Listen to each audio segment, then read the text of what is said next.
Salve a tutti! Oggi leggiamo la grande stele di un importante funzionario, un capo dei portasigilli di nome Meru.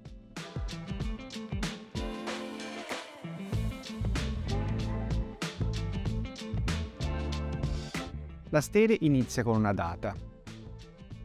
Dopo i primi 3 segni, ramo di palma, forma di pane T e il segno Sep, che si leggono Renepet Sep, anno, vi è un numero. Ne abbiamo parlato nella prima pillola. Gli archetti stanno per le decine e i trattini per le unità. Dovreste essere in grado di leggere il numero piuttosto facilmente. Vi do 3 secondi. Indovinato! È l'anno 46 del regno di un faraone di cui troviamo il nome nell'iscrizione. Scendendo un po', nel secondo rigo, vediamo il cartiglio che circonda il nome del faraone. Si legge Neb-Hepet-Ra, che è il nome di incoronazione di Mentuhotep II, primo faraone del Medio Regno, che regnò per una 50ina d'anni. Il suo 46esimo anno cade nel 1963 a.C. circa. Questa stela ha dunque quasi 4.000 anni. Il defunto Meru è seduto a sinistra, con i simboli del suo rango, il bastone e lo scettro nelle mani.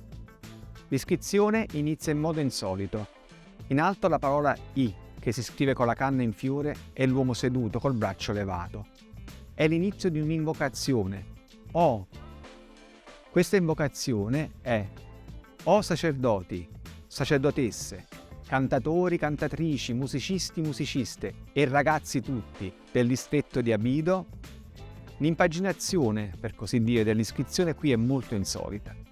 Nel primo rigo, dopo l'invocazione I, vi sono gli ideogrammi e fonogrammi di sacerdoti, sacerdotesse, eccetera.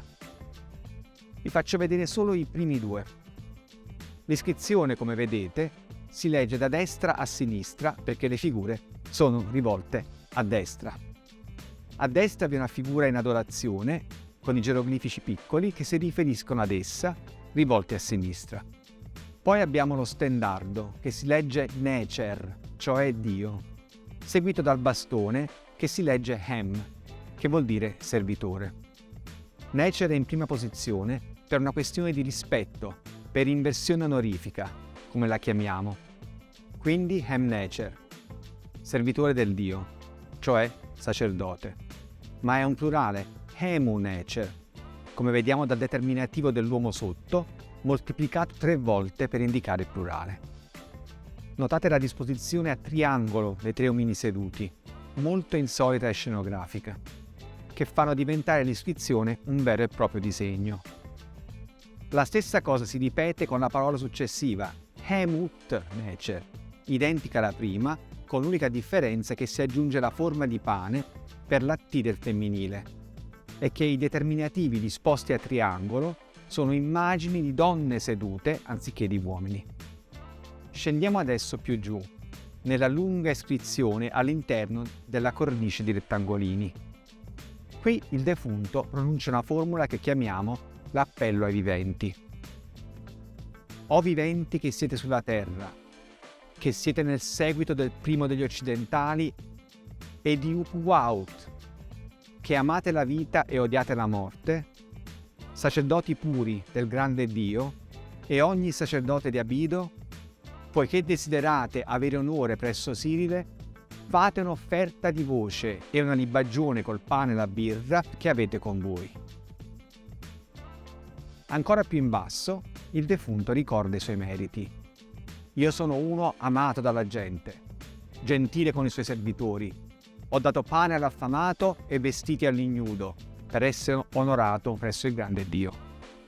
Sotto la lunga iscrizione vi sono sulla sinistra le figure di Meru, seguito da un personaggio identificato come suo padre I.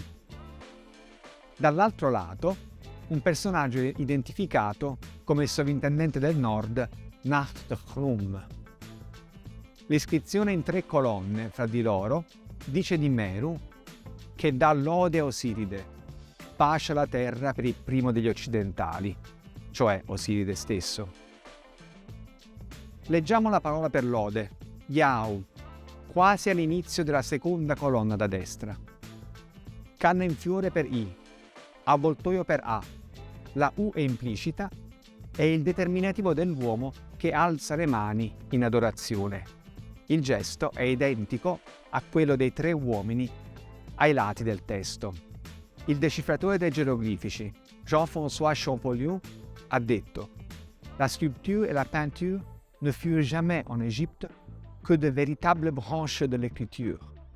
La scultura e la pittura in Egitto non furono mai altro che dei veri e propri rami della scrittura. Infine, nella scena ancora sotto, il nostro Meru riceve una quantità enorme di offerte, accumulate su una tavola e dietro di essa, e portate da una fila di personaggi nell'ultimo registro della stele, identificati da iscrizioni dipinte anziché scolpite. Dietro di lui è la madre, Nemti. Nella prossima pillola leggeremo un frammento di un'iscrizione autobiografica. Un saluto a tutti.